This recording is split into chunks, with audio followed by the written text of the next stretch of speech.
Gutierrez. Round of applause for him and for hosting us in this beautiful house.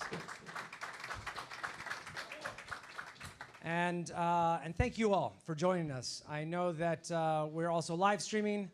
We've got some hashtags that we'll throw up on the screen here. We welcome and encourage you all to participate and encourage others online to listen into this important conversation. So the Friends of the American Latino Museum is a campaign to create, similar to the Smithsonian National Museum of African American History and Culture.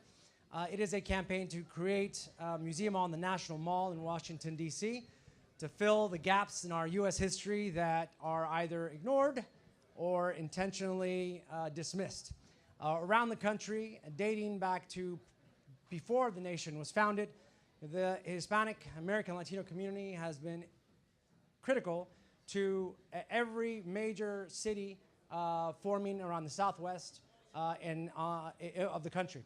The St. Augustine, the first city in our nation, established by the Spanish, and Santa Fe, also the first capital established by the Spanish.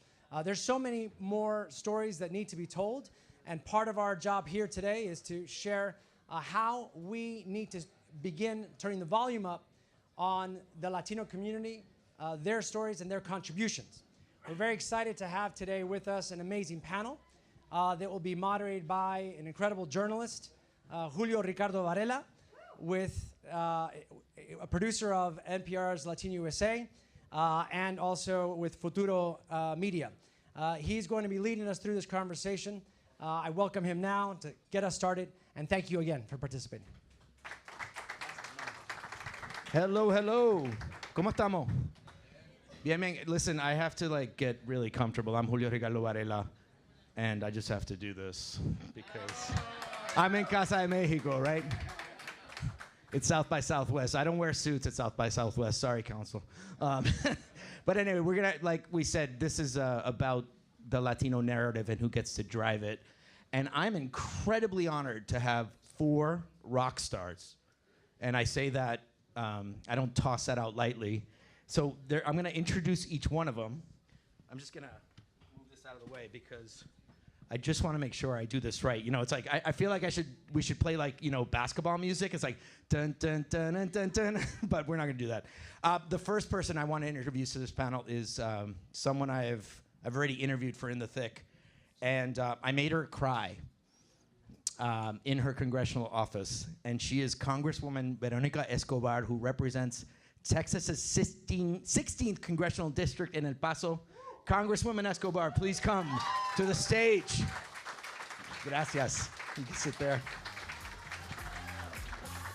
You said you made me cry as if it were a point of pride. Yes. Well, it was one of those journalistic moments. I also want to introduce the fabulous Monica Villarreal. She's a talent manager at Authentic Talent and Literacy and Literary Management in New York and Los Angeles. You might know her, putting 11 actors into series such as, I don't know, Orange is the New Black, Grownish, Grow, The Resident, Sweet Bitter, Grand Hotel, Sea and Arrow. Monica, come on up. Guys, come on, let's get a little action here. It's South by Southwest. Thank you. Then, sorry, this is how, I had this all organized. I'm not good. I'm not doing a good job already, Congresswoman. I want to now introduce Daniel Batista. He's the co-founder and president of Bise, which is a new media brand founded by actor Zoe Saldana. Daniel, why don't you just come on up and join us on the stage? Let's go. Let's give it up for Daniel. And finally, it's my pleasure to introduce Zuraya Tapia Hadley. She's the manager of public policy at Facebook. Basically, she is the one that works with the company's advocacy and relationships with members of Congress. Zuraya, why don't you come up and join us?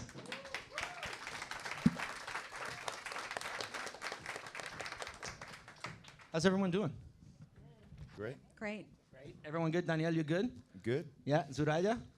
You guys have any special South by Southwest moments that you want to share with us before we get into this conversation? Just one thing about, no?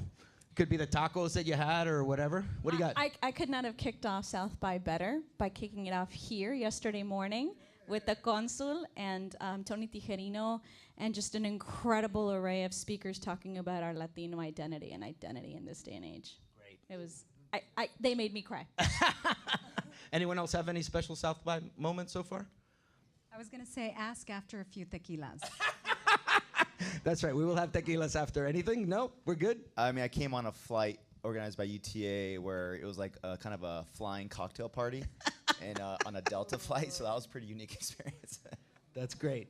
All about that one. I stopped by the Twitter lounge right before I got here. Oh, that's tried you always got to stop by the Twitter lounge. Kick it off. Yeah, I'm really excited to be here. All right. Well, listen, we're going to talk about this question of driving the Latino narrative, who gets to drive it, which I think is like a really provocative question. But before we do that, Congresswoman, I mean, I saw you on TV like Wednesday at a hearing or at a couple of hearings. I just want you to frame the political climate right now as one of the first Latina congresswomen elected in Texas, in D.C., fronteriza.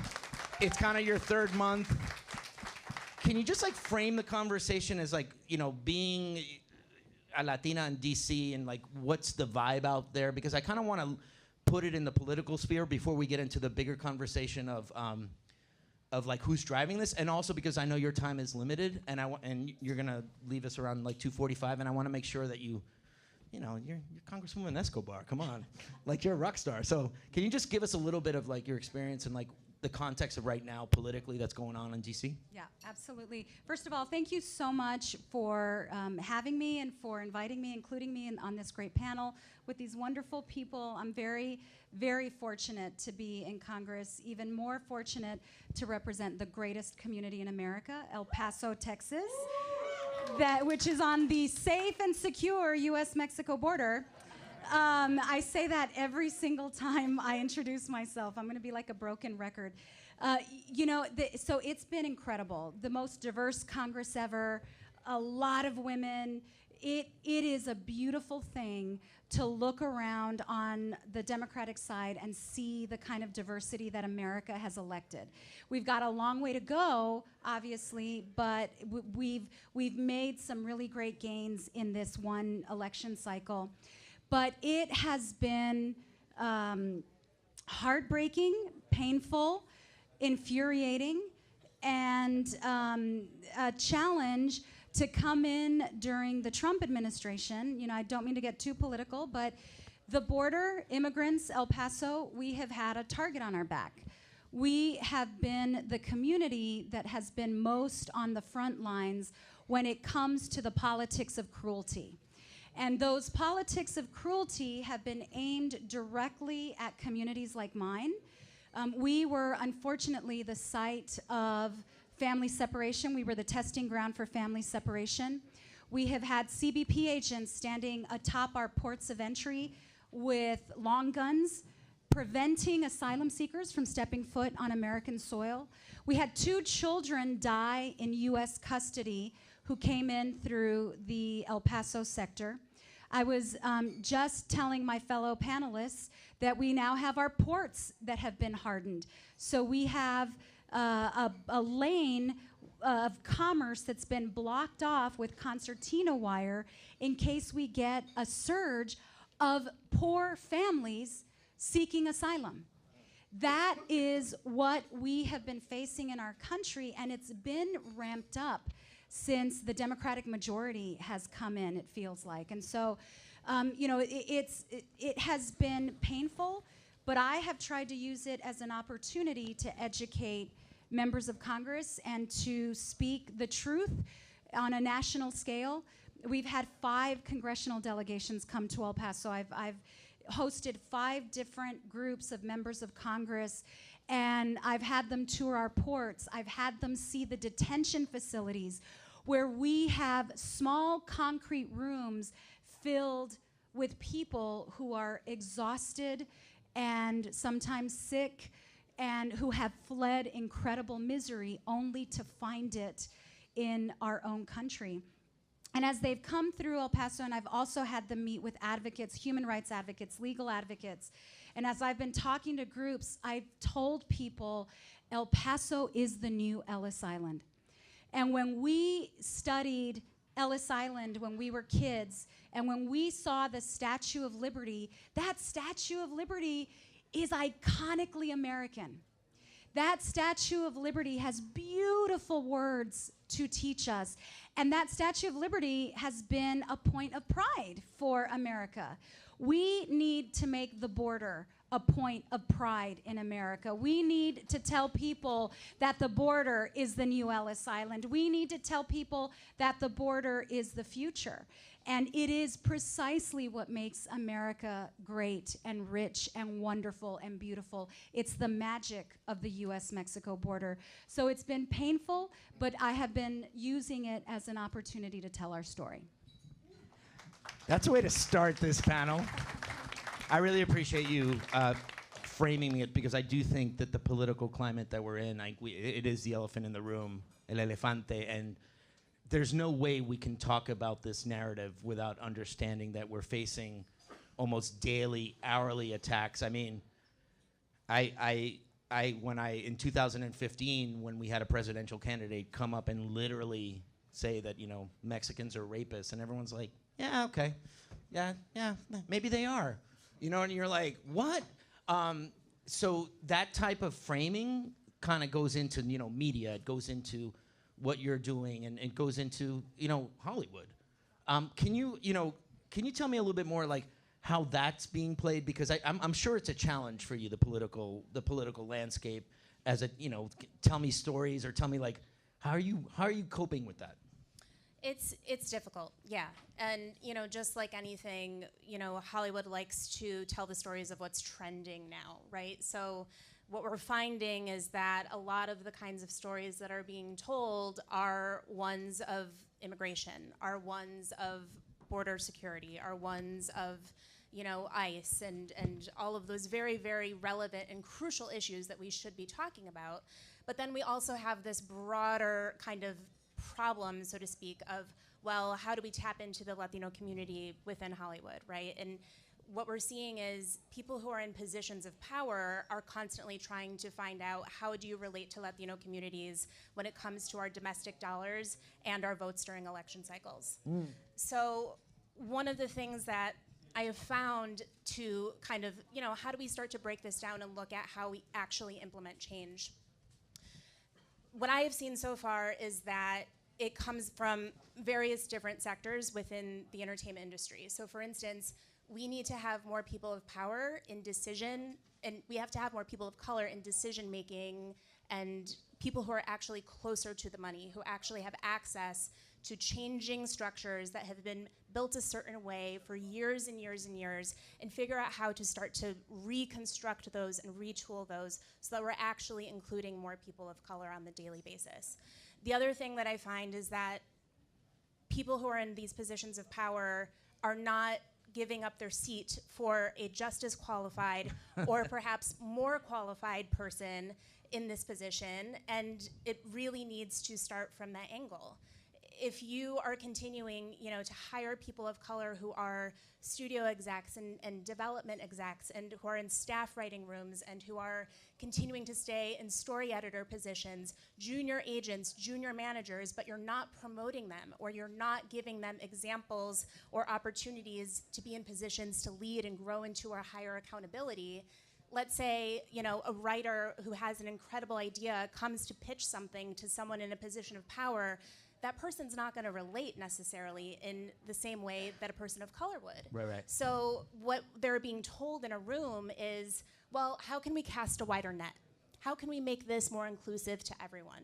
And there's not necessarily anything wrong with that, but that is how we start to get stereotypes. That is how tokenism starts to actually develop. And what I have found, and I don't necessarily know if this is the solution, but there should be more opportunities where we're able to create a wide number of vast stories, right? We all have things in common, but our culture is so, so different. And it isn't exactly fair when, people of a different race get, 9 different lives and people of color get 1, right? So we have to look at, why are we not being allowed more opportunities to fail and learn, or just create for the sake of creating, so that we're actually seeing ourselves being fully self-expressed and represented in mainstream media. Right. Man, you guys are just dropping. I'm like enraptured, like with the knowledge that's being dropped already. What are you looking at I just want to kind of frame it. We're both in like the digital media space and seeing those attacks. I mean, we live it. I mean, what you guys do with and be safe. So how are you getting through? How are you trying to forge ahead in this political climate? Like, what's getting you through it? Yeah, I mean, the foundation of BSay was born in this climate that we're in currently, and it was really something that Zoe really felt passionate about, that there was a need for the narrative to be broader, and not just be kind of so narrow on the same kind of, whether it be these portrayals you see in Hollywood of the narco, or the drug dealer, right, or the gangbanger, what have you. There's so much more to the community than that, and to other underrepresented communities. So that's what BSay was born to do. And we chose to start off in digital media because it allows you to tell a lot more stories, versus in Hollywood, you're doing film or TV, you're only going to be able, a studio will do 10 movies a year. Right. So that's not, and they also have a really long development cycle. So whereas in digital media, we could tell a story every single day. And we can, and that's how you could kind of chip away at this narrative little by little. And so what we're focused on is finding those stories that aren't being told, that are much more reflective of the reality of America. And really, in fact, that's kind of the thesis, is we're simply telling American stories. But it's a side of America you don't see on a regular basis in mainstream media, and definitely not from a positive, with a positive portrayal. So that's what we work on every day, and that's our mission. Our mission is simply to broaden the narrative and to reshape it to a much more positive one. Thank you. And Soraya, you're all the way at the end. Hello. Yeah, hi. You work for a company that has been in the news a lot. But how do you get through it? How do you get through it in the political climate as a Latina, like navigating a place like Facebook, but also just in the community? Like, what are you doing, like, to cope or to deal with it? Absolutely. So, and I'm a product of, I think, how our voice is rising, and how the fact that Latinos are creating their own tables and not necessarily waiting to be asked to the big standard, quote unquote, mainstream tables. They're creating their own spaces. Our influence is being noticed. Our power is being noticed, our buying power, our economic power. And I am, I think, a product of the fact that that's happening. And all companies, including my own, recognize and value the importance of having our voice internally too, especially when you're dealing with issues of representation on the platform. Right? So to me, that's certainly a priority. Just in my individual capacity, I just started the Latinat chapter in DC, precisely to bring together the employees that are Latinos that are in DC, and that way we connect also with the Latino employees at Facebook globally. So to me, that's one important way to coordinate and to make sure that our culture and our stories are present in all areas of the business. And that's a way that we can keep tabs on making sure that that's happening. And their support, obviously, of that. Now, more broadly, I think social media, the power I am seeing is the backlash to the negative caricatures and stereotypes, right? I'm seeing that our voices are carrying further faster. And in response to this, I'm seeing that folks are becoming unafraid of telling their story, and it's creating a virtuous cycle on social media of, as I become less afraid to say, yes, this is who I am, this is what I do, then the next, and guess what, you can too. And more people are being empowered by that. So I think it's creating sort of a plaza space where we can support each other, take those inherent Latino qualities and values of being social, and that is probably why we over-index on all platforms, because I think it's just tapping into, right? It's tapping into who we really are. But you know my theory, Latinos have saved Facebook. Like, that's my theory. Like, everyone talks about Facebook, but look at, like, Latina ants. If you got the tias and the abuelas on Facebook sending you texts, right? Like, we're saving Facebook. Yeah, and some examples that I'll give, just very quickly, because I think they're reflective of this notion that we're making our own tables. You've got Alicia Menendez, the Latina to Latina. And I want you all to write these down and follow all of these folks. You've got Karina Cabrera Bell with Reach Mama, who was in the administration, and now is, doing her own thing, coaching and supporting Latinas. You have a group of young Latino Instagram influencers who we had the honor of honoring at the Hispanic Heritage Foundation Awards in the fall. One young woman who started Too Damn Young, a program to support kids who are grieving because of the loss of parents or family members. Ready to Eat, another young man who is feeding people, Latinos in Puerto Rico and all over the country.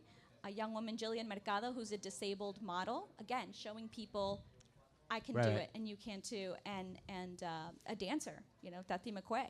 So these are just some examples of how I feel we are providing a space where people don't need they can create their own platform. Right, and I think that's one of the themes, being in the digital media space, finding Latino rebels 10 years ago, having an engaged community, and not asking for permission is sort of like a big takeaway in this entire question. And I think you're absolutely right that there's so many voices.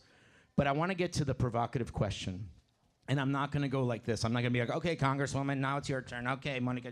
Because now I want to have a conversation. I'm going to turn the mic to you, and I'll kind of moderate. Because I want you guys to kind of get in it. Think of it, it's like we're having dinner. If there was a big bottle of mezcal, I'd probably give it to you guys. But the question for me is, who's driving it? Because to me, we're all creating things ourselves, but we're kind of pushing at power, right? And I think you guys have already mentioned it. Monica, it's like, no, you're getting a little bit too close. It's like you're flying too close to the sun, Icarus, right? So I want you to, and I'm just going to open it up for anyone. So I'm going to let you guys choose who wants to jump in.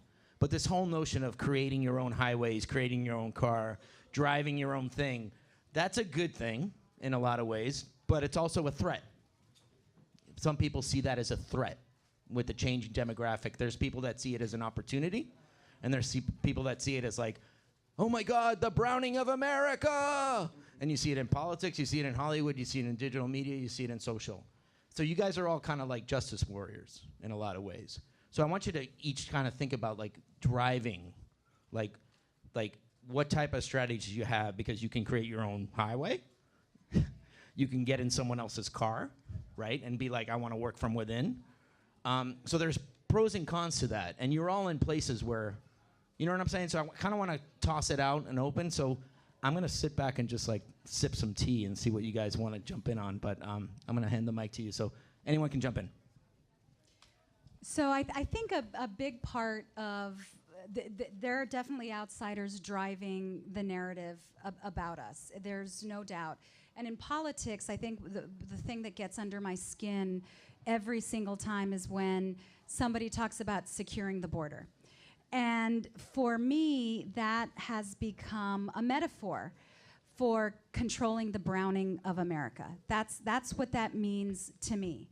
And it's looking at the border as a problem to solve. And the reason why the southern border is a problem is because we have immigrants who are arriving at our front door asking to come in. And so there's this, we have a history of dealing with immigration surges in our country. And frankly, the United States of America does not deal with refugees the way that the rest of the world does. We have no clue what it's like to really deal with a large influx of refugees, millions of people fleeing war or famine. And so the alarm that we're hearing across the country really has for me taken on a brand new meaning, because frankly the border has never been more secure, the border has never been safer. And so I see some of my colleagues on TV saying, I don't believe we need a wall, even when they agree with me and agree with us that we don't need a wall, but they say, but yes, we do need to secure the border. It is like that triggers you. It triggers me. I am triggered. I'm frequently triggered, obviously, but because that's all people want to talk about now. And part of it for me is not just pushing back and really confronting people with it. And I've talked to a lot of my colleagues, and that's why I've sponsored. I've told people, I want you to come to the border. I want you to feel what we feel, which is safety and security. In fact, when I was looking for an apartment in D.C., I wanted like a cute little English basement, but I didn't feel safe. And I was like, I don't feel safe in DC, but I feel perfectly safe on the border. But part of the deal for me is not just educating people and bringing them to El Paso, but also kind of taking ownership and reclaiming certain things. And so I see Roque Planas back there, and he knows this story, but this the end of last summer, I got about 30 of my most hardcore, wonderful volunteers. We had won the primary last year, and the general election was in November, and my friend Beto was running for Senate, and I felt that this was an incredibly critical election, which it was. The midterms were incredibly critical. And so I got about 35 of my greatest volunteers and worked with the Democratic Party from El Paso, we chartered a bus, and we called ourselves the Border Surge. And we went from El Paso, we drove from El Paso to South Texas, and we rallied and knocked on doors with our fellow fronterizos. And it was the most beautiful experience. I mean, I have to tell you, it was phenomenal. It, like the bus broke down like several times. On the way back up, we didn't have air conditioning. It's like Selena. There's like a Selena. It's like, oh my God, it's Selena's. It was like a Chicano vacation with your family where the air conditioning breaks down, and it was hilarious. And not a single person on the bus complained. And so we'd get to a community. We coordinated with Beto. We invited all of the Democrats that were running for seats, and we made T-shirts for ourselves. And the T-shirt said "Border Surge." And I got some hate email as a result. There were people who were like, there's a real border surge, and I can't believe that you're making fun of what's happening. And I said, we are the border surge, and we're gonna reclaim our government, and we're gonna reclaim our future through elections, through voting. And so I feel like a part of it is co-opting what people think is negative, co-opting those stereotypes, and owning it, basically. And people are going to continue to want to carve out our future for us. We have to own it. And the only way that we're going to do that is by being organized, having fun, seeing the humor, and working hard. And for me, it's about elections. We've got another big election coming up. We have got to own it. If our folks, we know this. If our folks voted in the numbers that we should, the government would be very different today. And so it's on us, but it's not going to happen organically. It's going to take chartered buses. It's going to take, organizing people and pulling people out of their chair to go vote. But we can have fun with it. We can enjoy it. And we can do what Latinos do, which is, make a big party out of it. And that's what we did. Who's driving? Yeah, that was. I just picture this like Edward James Olmos on it. It'd be like, was he like driving the bus? No, but who wants to jump in? Go ahead. I'll yeah, jump Dan. in. So I think it's a good analogy about whether you create your own highway or to get in someone else's car. And I think as you look at media in particular, where we've been in their car, and where the usually in the back in like squeeze like this, right? Right. And we've been in their car, and that's translated to being 4% of the workforce in media companies. Yeah. It's translated to less than 2% of producers, and 0 in positions of green light authority. So if that's what we're so it's like the flea versus the elephant. We're just not going to budge that elephant. So you got to create your own highway. And that's essentially what we did at Vice, where we said, okay, well, if we need to wrest control of our own narrative and tell the narrative the way we want to tell it, rather than let others do it for us. And that's really the thesis for Vice in particular. And I just to follow up, because I applaud anyone, and I think we should be applauding anyone that creates content and says, sorry, my Puerto Rican came out there, like, we're gonna do it ourselves. But that's not easy. No. Now, creating your own highway is not easy. Can you just speak to, because I think it's like very easy to come here and be like, yeah, because I'm the same way. It's like, yeah, we create our own thing, whatever. And then you're sitting around and being like, it's hard work. And I think when you start literally creating something new, can you just speak to that? Because I think we're all in agreement that it's like, we have to create our own platforms.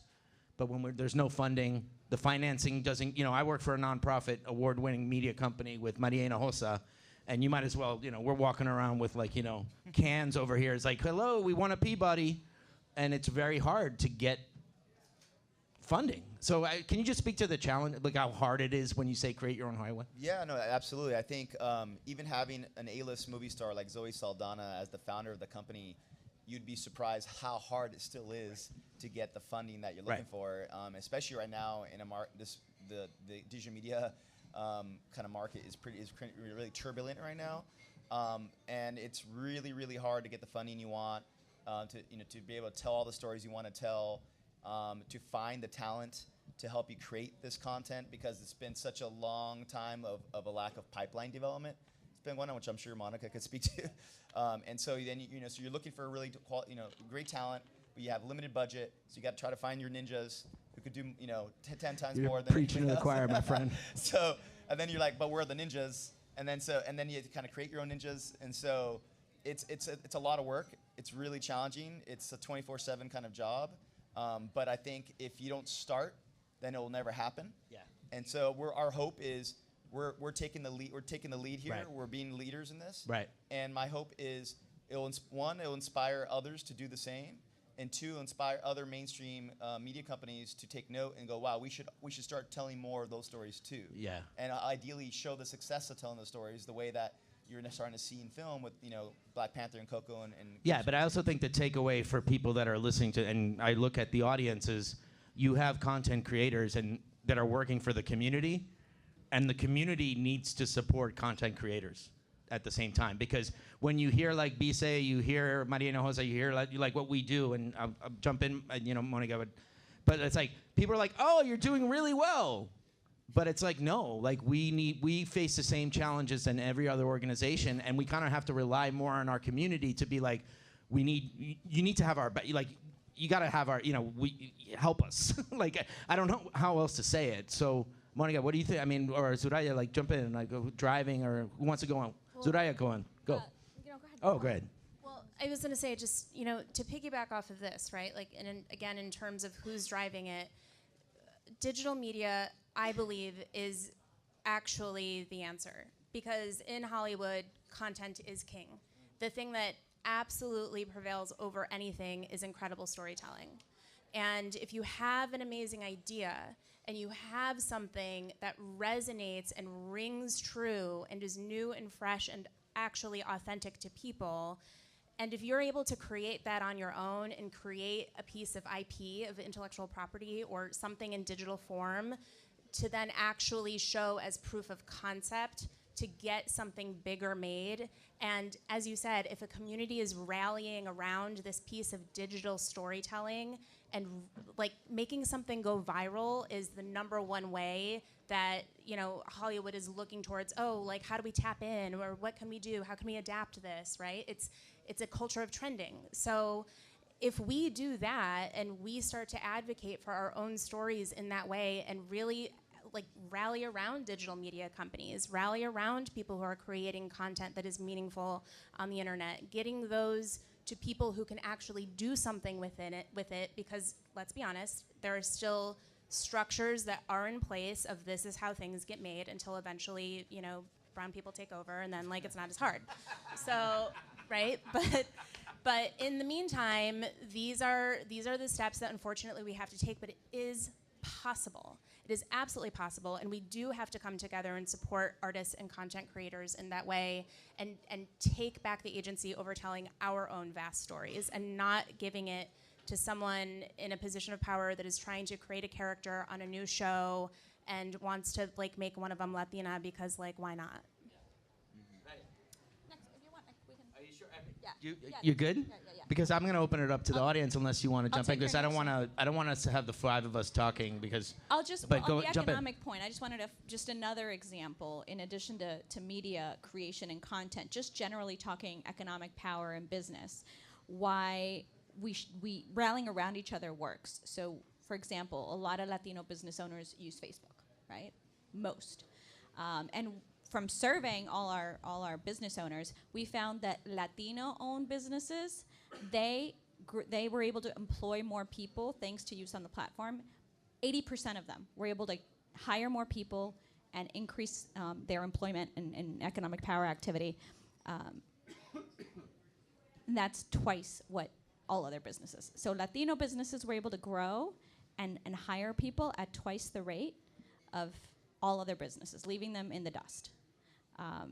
So that's just an example of, and why? It's because we usually tend to have villages. We don't work alone, right? So that's just one example of how Well, it before goes down to dollars. what we're gonna do is I don't want to have us all talking. I do want to kind of mix it with the audience and come back. But before we turn it over, I'm conscious of your time as well, Congresswoman.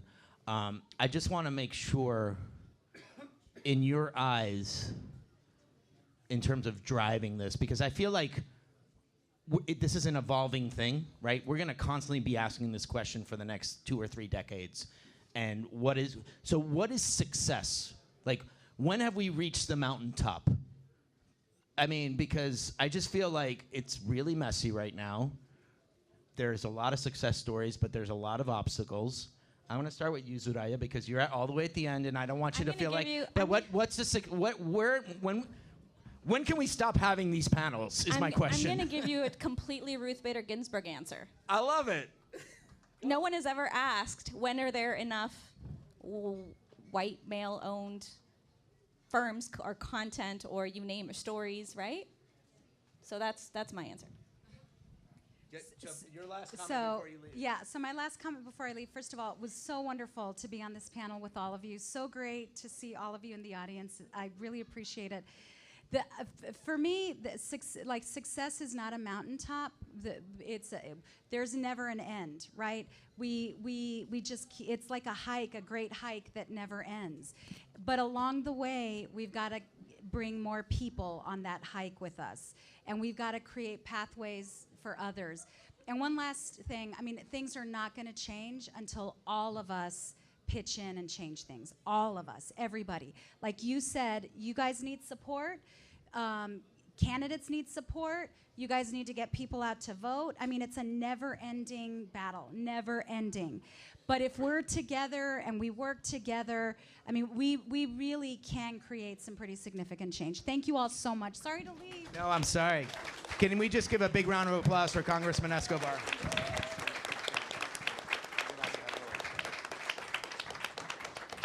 We really appreciate the congressman's time. So, who wants to jump in on this? Yeah. So, what is success? I mean, I like the idea of like we'll never reach there, but I'm really exhausted if it's like one hike all the way. Yeah, I mean, I always think success is based on our own definition of our success criteria, right? Because it is absolutely different for each and every one of us.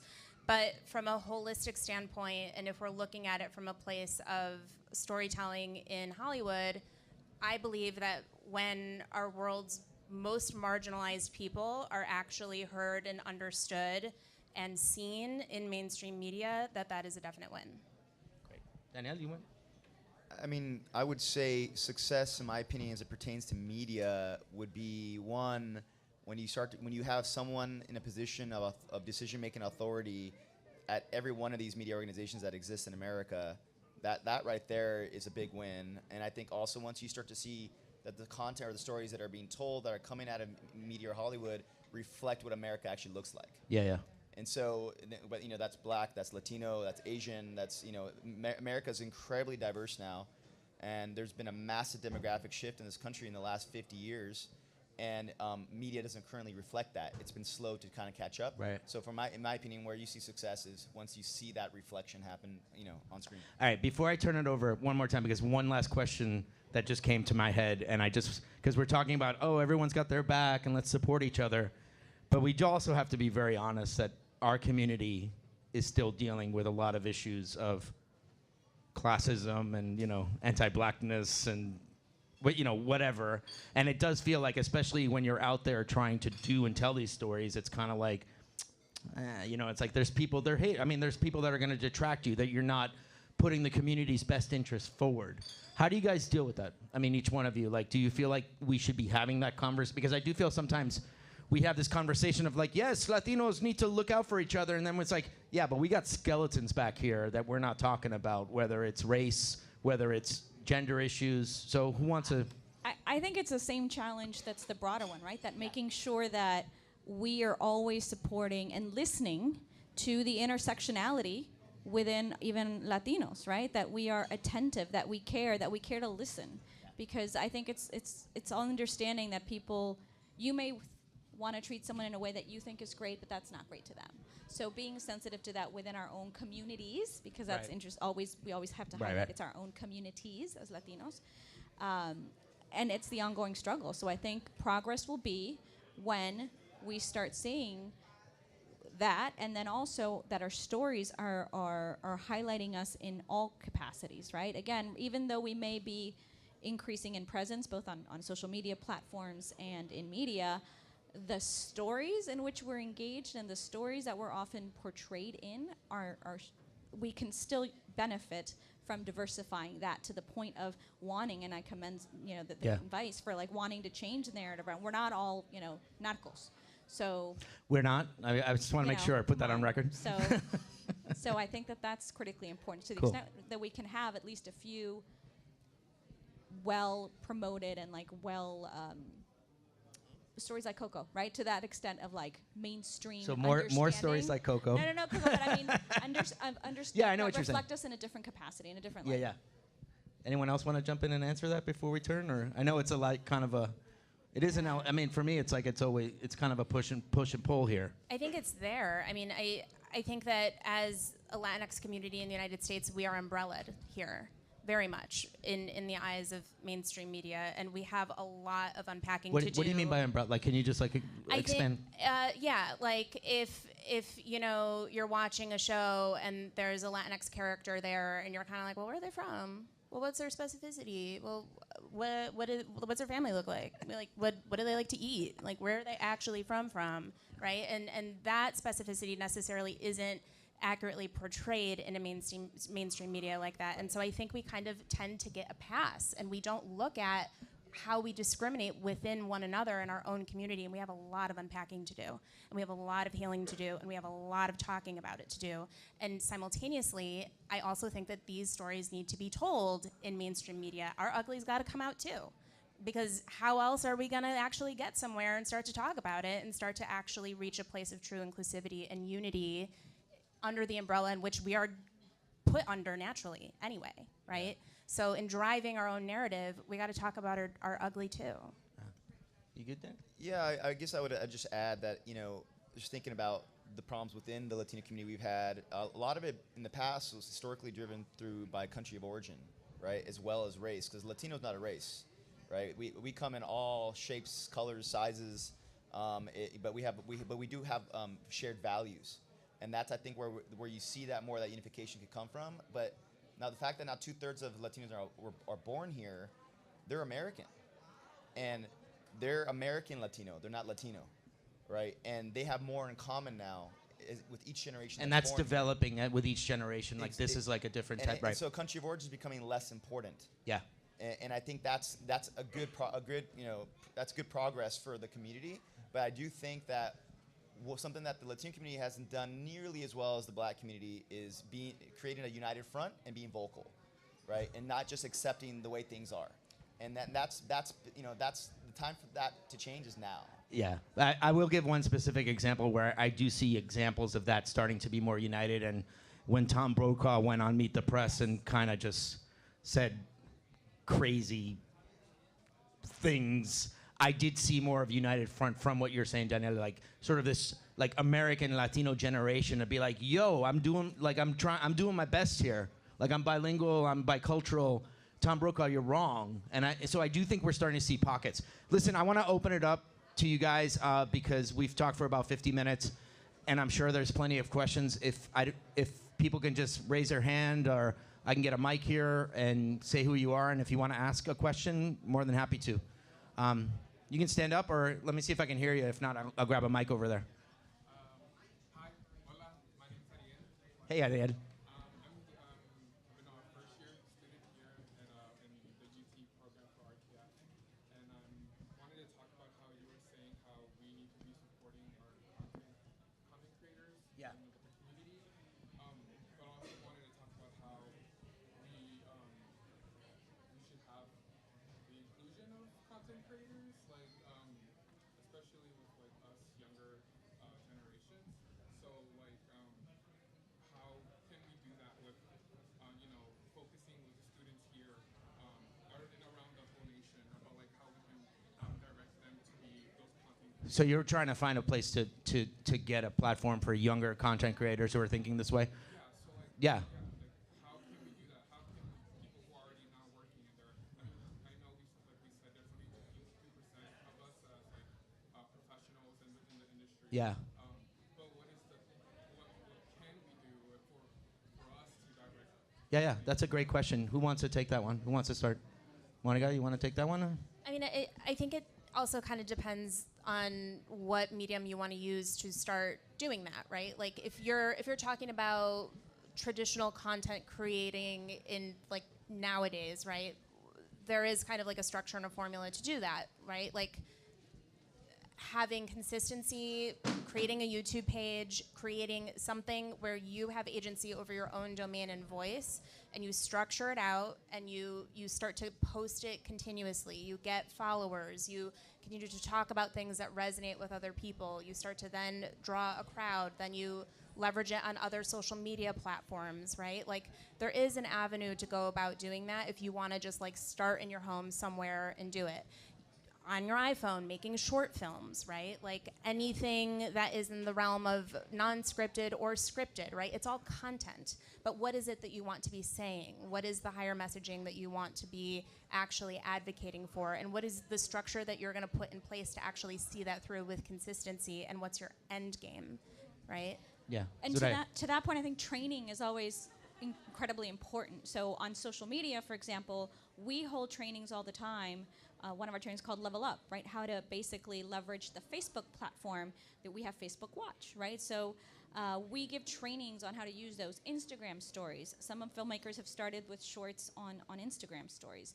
So just feel free, you should use those resources. Know that those trainings exist so that you can really take full advantage of the tools that are at your disposal, which are not always intuitive, right? Yeah. There is actually training that goes into using all these platforms.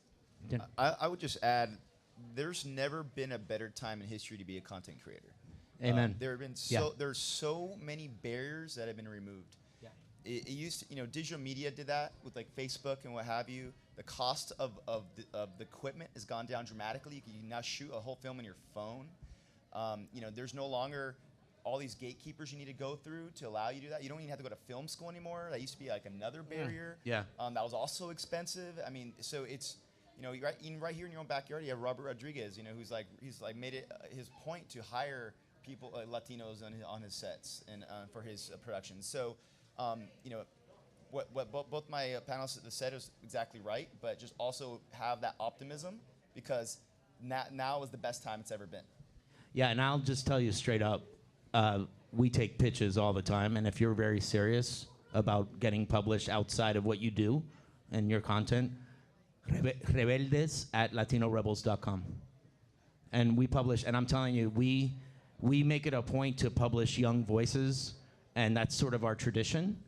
And you have a better chance getting published with us than getting published with a lot of other, like, I would say, traditional mainstream outlets. And that goes to everybody. And I see all the pitches. So even if you said, hey, I'm Ariel, I asked this question, I'll remember. So, any other questions out there? I'll go back there. Hi. Say your name and what your question is. My name is Renata. I work here at the Facebook Austin office. So my question, or I'm trying to get tips or insight from you guys on, I come to these panels and super motivated, but it's so much work that we have to do. Do we do a little bit of each? Do we just dedicate our full time and energy into creating the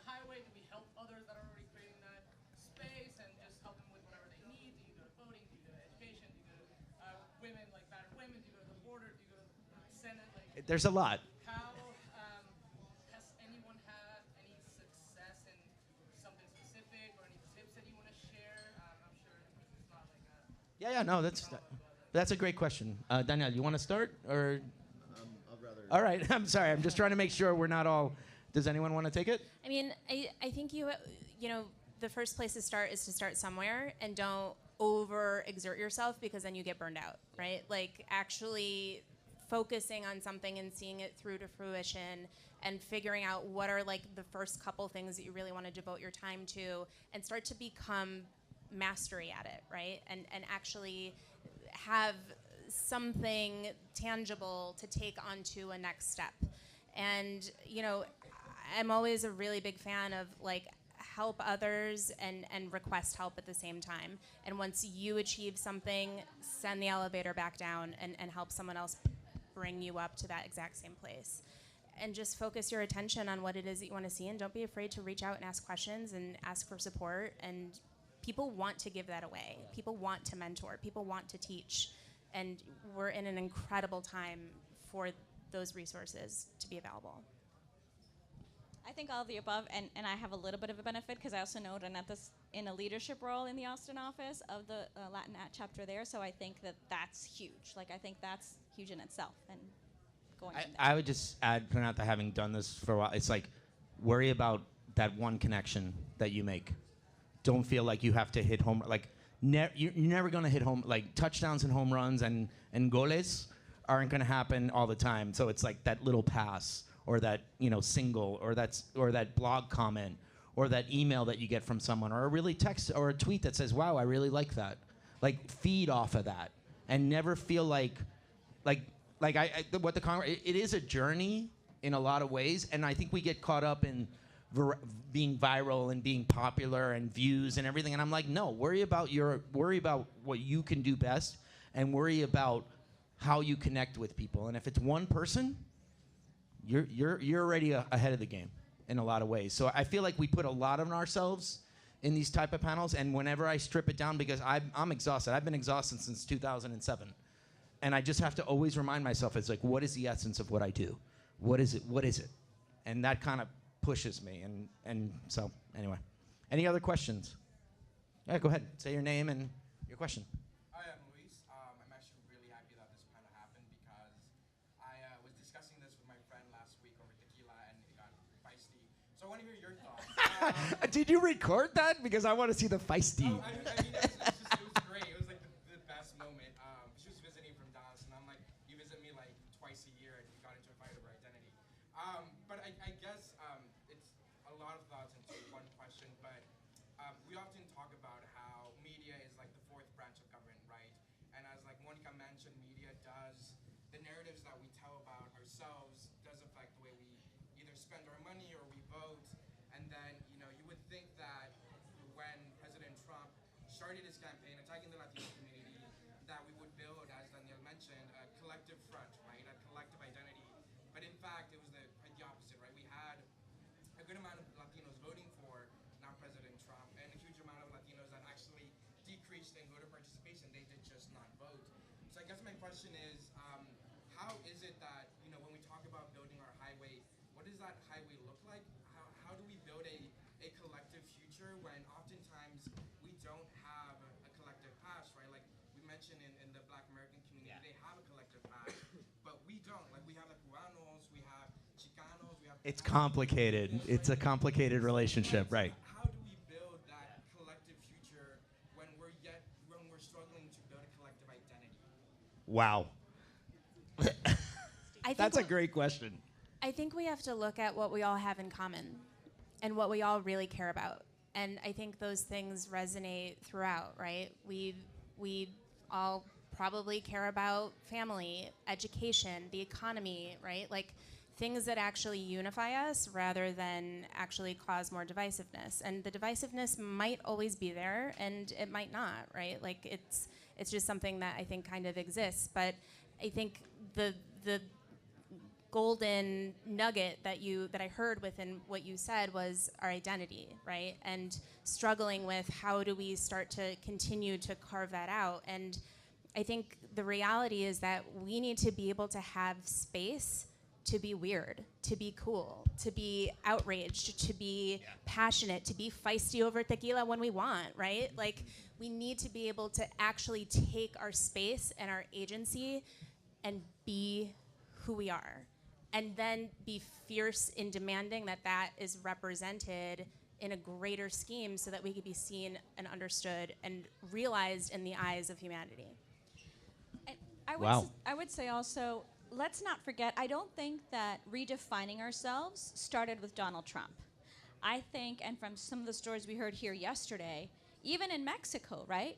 If you're a gay Latino, you had to be fighting to define yourself and to stake your ground if you were in Mexico in the 80s, right?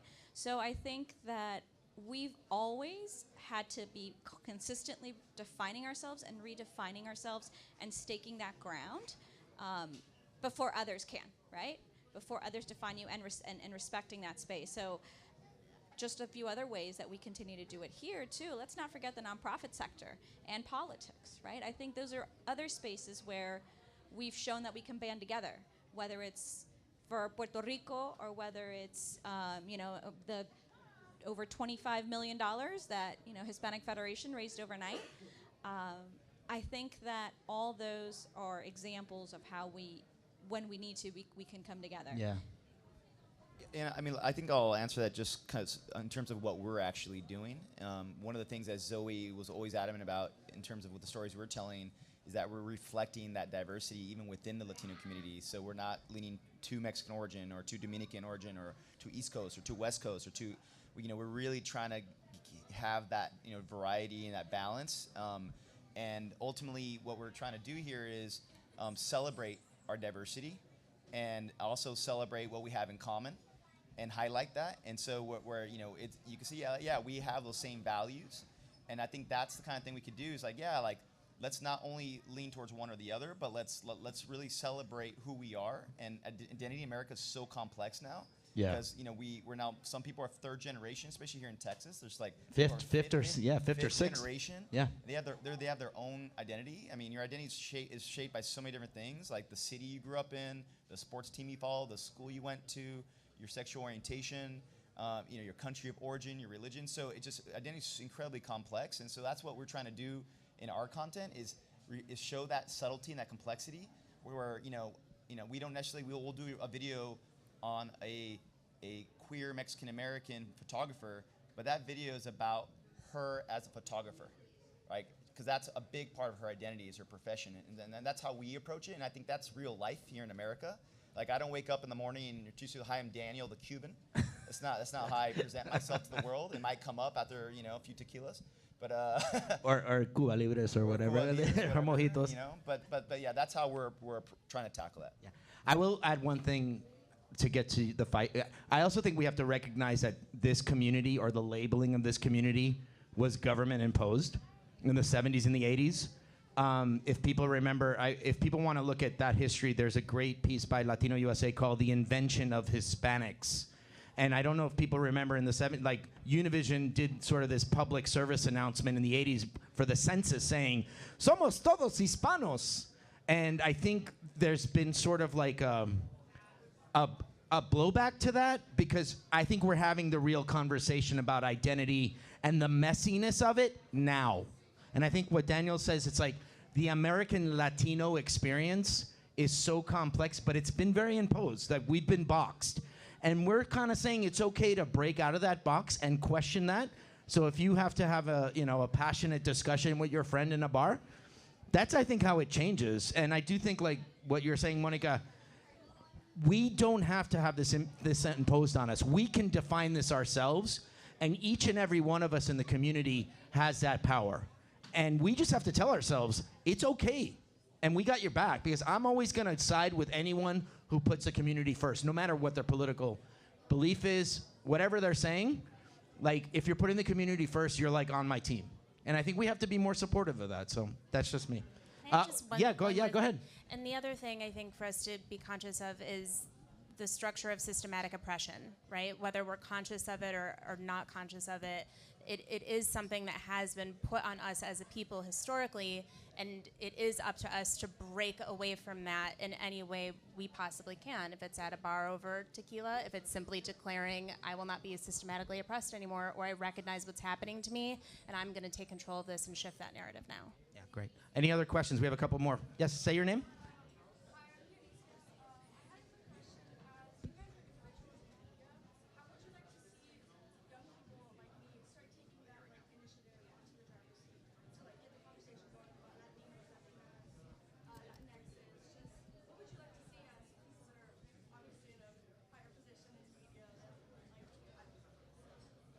In a higher position in media than what?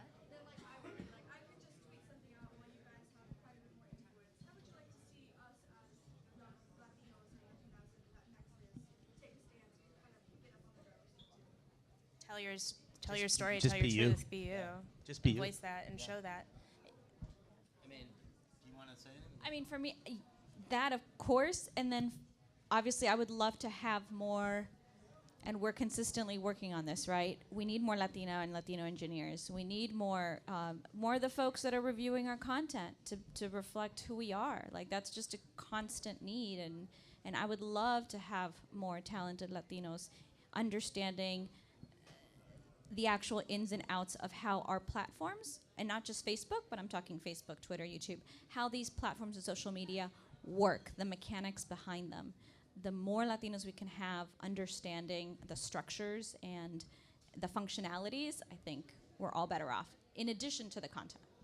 And I would just add also just to support each other. So support that Latino creator, support that Latino business. You could vote with your dollars. You could vote with your clicks, your shares, your comments, you know. So you do have power, especially on a collective level. We have a tremendous amount of power. And I think that's really important too, to help each other, like lift each other up. Actually, I want to add one more thing to that, because specifically within the structure of entertainment, there are so few Latinos that actually want or know about careers in entertainment and how to actually break in. And historically, specifically on the representation side, and I'm sure within the studio systems and whatnot, it's nepotism, right? It's who do you know? It's, oh, you know, my uncle is an agent there, so I can get an internship. And those structures need to be dismantled. And they're working towards it a little bit, but what we're finding in our community is that most of these entry-level jobs pay very little money. And if you're first generation, you know, like me, the last thing my dad wanted to hear was, hey, I'm gonna make $20,000 a year at 25 after you spent all this money on an Ivy League education. I'm just gonna go do it. Cool, you know? So, sounds good. So it's like interning on the Hill. Yeah, it's hard, but there are systems in place that are supporting more Latinos getting into the entertainment industry, and we need you. And unfortunately, I had to push a mail cart at 25 with somebody else who had a Harvard education. It's the same thing, but my mailroom class was full of a huge insurgence of black and brown, incredibly smart people who are now in positions of power at Netflix and BA, and you know, they're showrunners, they're writers. Sometimes you got to pay your dues, but we will support you off of, you know, $20,000 a year. We'll figure it out, but just get in there. Yeah. One last question before we wrap it up. That's anyone else? Yeah, go ahead. Your name and the question. Sure. I'm Brian. I'm a teacher here nearby. We have about a 70% Latino population. Monica, I heard you talk about structures. What do you see? What are your recommendations for educators, especially non-Latino educators, to support that identity and the development of that? So great. That's a great question. It's a great question to end. Oh, God. I would say, first of all, encouraging our accurate history and teaching that accurately in schools. I think that there's a lot that has been rewritten in our history that has been withheld from us in traditional spheres of education, and we need enough educators to be daring and say, this actually isn't your actual history. You know, let me try to find other sources to actually give you something more accurate. The other thing I think is allyship is huge right now, right? And we're so lucky to see so many more allies coming forward, especially as a result of the Trump administration.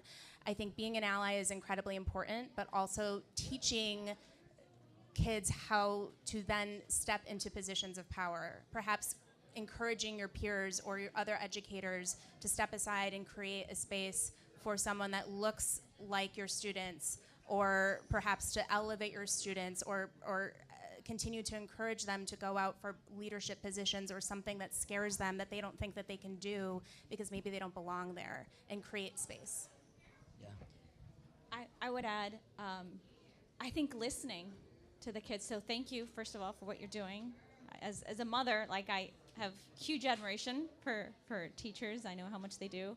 So just listening to those cues and stories that maybe the kids may be too shy to bring up, but will come up.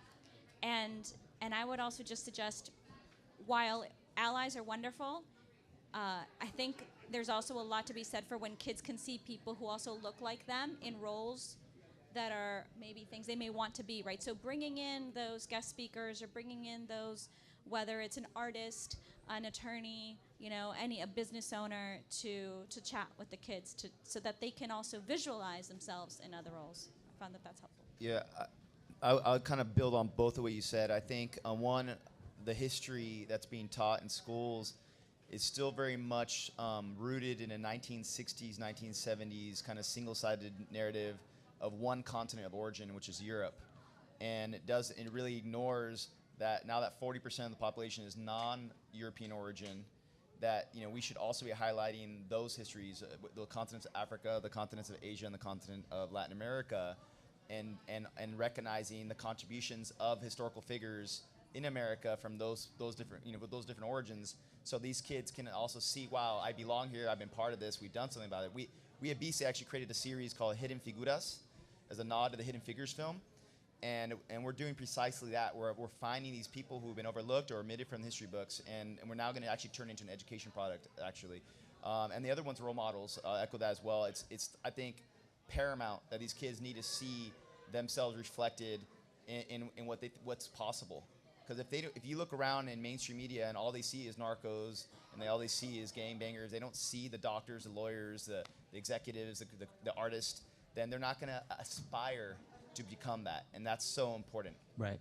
I was going to plug B-Site because that's perfect. There's so much digital content out there that's accessible that I know from experience and the stuff that we've done, like we did like a Mexican basketball team that won the San Antonio championship in the 30s, and I actually got a video from a teacher who was playing the audio in the classroom, and I saw the kids were like, whoa, never heard. So there's so much, Dice, Latino USA, Latino Rebels, Remezcla. There's so many things that are out there that are so accessible that the kids connect with. And I just know from experience that just showing them a little bit, it really changes it. And it's history is very, but it's just that simple video sometimes that at least hooks them in. So thank you for that question. And I think we're going to wrap this up because we're also going to have an opportunity if you guys want to talk to us after. I know this space is incredible. I know there's like beverages somewhere. I need to walk around with my Mexican soccer jersey. But before we wrap it up, I just want to thank each and one of our panelists, also Congressman Escobar, Casa Mexico, and the American Latino Museum. I really, really appreciate this. It was an honor to be here, and thank you again, and a big round of applause for our panelists. And you can feel free to follow us as well, because we'd love to hear more. And we're here, so thank you very much.